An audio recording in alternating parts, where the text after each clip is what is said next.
ለረጅም ጊዜ የቆየ የንጹህ መጠጥ ውሃ አቅርቦት ችግራቸው ምላሽ በማግኘቱ መደሰታቸውን በምስራቅ ጎጃም ዞን የስናን ወረዳ ነዋሪዎች ተናገሩ። በምስራቅ ጎጃም ዞን የስናን ወረዳ ዋና ኢነርጂ ልማት ጽሕፈት ቤት በ2018 በጀት ዓመት 61 የውሃ ተቋማትን ገንብቶ ለተጠቃሚዎች አስረክቧል። የወረዳው ነዋሪ የሆኑት ወይዘሮ የኒውብ ናደው ለረጅም ዓመታት በንጹህ መጠጥ ውሃ እጦት ሲቸገሩ መቆየታቸውን ገልጸው አሁን ግን የንጹህ መጠጥ ውሃ ችግራቸው ተቀርፎ በቂ የንጹህ መጠጥ ውሃ እያገኙ መሆኑን ተናግረዋል። ውሃ ምንቀዳዩ ምንጭ አለች። ከዚያችና የደሞ ያ የታችኛው ውሃ ግንባታ የነበረው ውሃ እናሱ ተበክሏል እየተባለ ለማጣጣቢያ ለአንዳንድ ነገር ሲቸግረን እንጠቀምና ተጉርጓር ተየሰፈሩ እየገዛ ነው እንጠቀም ነበር። በጣም ተደሰት እንደፈለጋችን እንቀዳለን። ዝም ብለን ቀጥታ ለመጠጥ እንደምናውለው ማጣሪያ ላይ ምን ሳናረግ እንጠጣዋለን። በባለሙያ በባለፈው አይተውትም ቆንጆ ነው ውሃው ንጹህ ነው ምናምን ብለው ነገሩን። እኛም ተደስተን በቃ ቀጥታ ነው የምንጠጣው።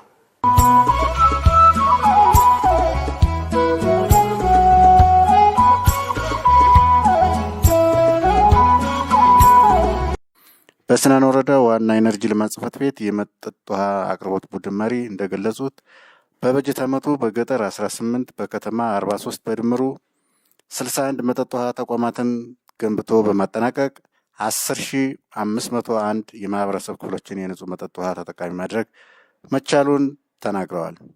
ወረዳው ባለፉት ዓመታት ከነበረበት የንጹህ መጠጥ ውሃ ሽፋን 69.2 ወደ 77.3 ማሳደግ መቻሉን አቶ ተወልኝ አክለው ገልጸዋል። በ2018 በጀት ዓመት የወረዳችን ማህበረሰብ የንጹህ ውሃ ተጠቃሚ ለማድረግ በርካታ ስራዎችን ሲሰራ ነበረ። በዚህም ያው በአጠቃላይ ወደ 61 ውሃ ተቋማትን የገነባን 61 ውሃ ተቋማትን ስንገነባ ወደ 18 የሚሆኑ የመጠጥ ውሃ ተቋማትን በከተማ ዙሪያ ነው የገነባ ነው። በዚህም ወደ 2560 የህብረተሰብ ክፍል የንጹህ መጠጥ ውሃ ተጠቃሚ ማድረግ ተችሏል። ከዚህ የተረፉት ግን በአብዛኞቹ ገጠር ላይ ነው። የወረዳው የስራ ባህሪ ገጠር ላይ ስለሆነ የገነባነው ገጠር ላይ ነው። ከ61 ውሃ ተቋም ውጭ ማለት ከ18 ውሃ ተቋም ውጭ ያሉት በአጠቃላይ የተሰሩት ገጠር ላይ ነው። በሱም ወደ 7941 የህብረተሰብ ክፍል ተጠቃሚ ማድረግ ተችሏል። በአጠቃላይ እንደ ወረዳ የሰራናቸው ውሃዎች ቅድም እንደገለጽኩት 61 ውሃ ተቋማትን ነው። በዚህም ወደ 10,501 የህብረተሰብ ክፍል እንደ ወረዳ ተጠቃሚ ማድረግ ችለናል። ይህን ስናደርግ እንግዲህ የተለያዩ የበጀት ምንጮች አሉ። የመደበኛ ወይም ደግሞ የወረዳ በጀት አለ፣ የረጅ ድርጅቶች በጀት አለ። በዚህም ሲኤምፒ ወደ 5,917,400 ሺህ ብር መድቦልን ነበረ። መደበኛ በጀት 5 ሚሊዮን መድቦልን ነበረ። ሰቆጣ የሚባል ፕሮጀክት አሁን የመጣ ፕሮጀክት ነው። እሱም ወደ 682,400 ብር መድቦልን ነበረ። በተመሳሳይ ካልም የሚባል ፕሮጀክት አለ ግብርና ላይ የሚሰራ እሱም ወደ 1,269,968 ብር መድቦልን ነበረ። በአጠቃላይ ወደ 13,269,585 ብር በመያዝ እንግዲህ እነዚህ 61 ውሃ ተቋማትን ገንብተናል። በዚህም ቅድም እንደገለጽኩት 10,501 የህብረተሰብ ክፍል የንጹህ ውሃ ተጠቃሚ አድርገናል። በዚህም የወረዳችን ሽፋን አምና ከነበረበት 69.27% አሁን 77.33% ለማድረስ ተችሏል። በዚህም እንግዲህ አጠቃላይ እስካሁን ድረስ እስካለፈው በጀት ማጠቃለያ ድረስ ወደ 99,792 የህብረተሰብ ክፍል የንጹህ መጠጥ ውሃ ተጠቃሚ ማድረግ ችለናል ማለት ነው።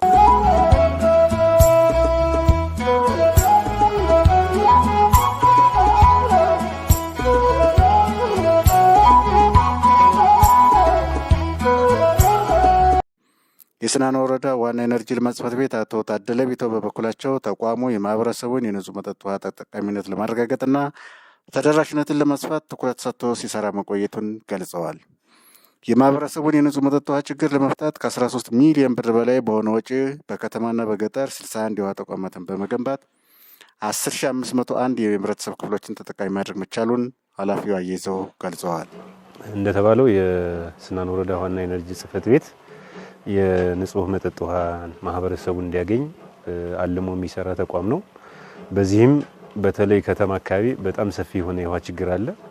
ይህን ችግር ለመቅረፍ በዚህ ዓመት ከአስተዳደር ምክር ቤቱ ጋር በጋራ በመነጋገር ከመዘጋጃ ጋር በጋራ ቦታ በማመቻቸት በጣም ሰፊ የሆነ የውሃ ተቋማትን በከተማ ዙሪያ ለመገንባት ችለናል። በዚህም የማህበረሰቡ ችግር በጊዜያዊነትም ቢሆን ለማቃለል ጥረት አድርገናል። በጥቅሉ በዚህ ዓመት ወደ 61 የውሃ ተቋማትን በገጠርም በከተማም የገነባንበት ሁኔታ አለ። በዚህም ወደ 10501 የሚሆኑ የህብረተሰብ ክፍሎች በዚህ ዓመት ብቻ በተገነቡ ውሃዎች ተጠቃሚ ሆነዋል። በዚህም የማህበረሰቡ ተሳትፎ በጣም የተሻለ ነው። ከ7 ሚሊዮን ብር በላይ በሚሆን የማህበረሰቡ ተሳትፎ አስተዋጽኦ አድርጓል።